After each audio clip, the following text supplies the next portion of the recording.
So after Winterfest immediately was over, the rink company melted out the ice, and once they broke that down, we started right away second week in January and took the sandbox out.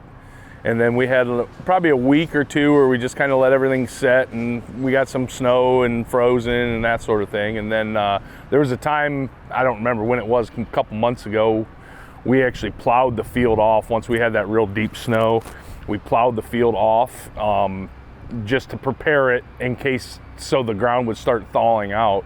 And then a couple weeks ago, once the ground thawed out, we started cleaning up some of the debris from Winterfest, and we took the fabric down and then started touching up the grade on the field, worked the sand back up, and then we set up the laser box and graded everything back out. And then starting yesterday, we started bringing the sod in.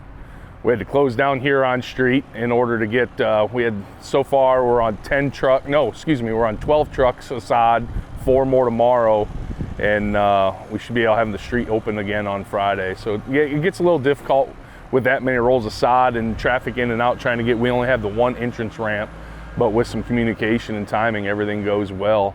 And folks from Tyler Athletic Fields and Ag Design are the ones laying the sod down. They're doing a phenomenal job right now. And once the sod's down, we'll put a little more fertilizer down. We had fertilized the soil before we sodded the other day, and then we'll put just a little bit more nitrogen down probably tomorrow or Friday. And then once we're ready, some top dressing sand, and once we're ready, we'll put the growth blankets on and pray for sunny, warm weather. Yeah, for the players, playability will be better. The hops will be a little more true. We had some uneven spots in the other field, and it'll drain better than it was before, so after rain events we'll be good to go.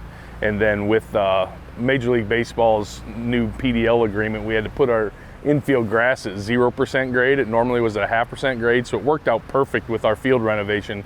So the infield's actually perfectly flat. There's no crown to it now. There used to be just a little bit of a crown. The normal person probably thought it was flat anyway. The crown is so little, but I imagine the players will notice that with the ball roll. And we'll have brand new mounds for the pitchers to throw off of, and the infield's going to be perfectly laser graded out and should be great. As far as the fans go, I'd imagine I've had a lot of people say, well, why are you tearing the grass out? Nothing was bad. So they just see the visual part of it. So once this thing greens up and gets growing and everything, I will be surprised if fans might even notice we did anything.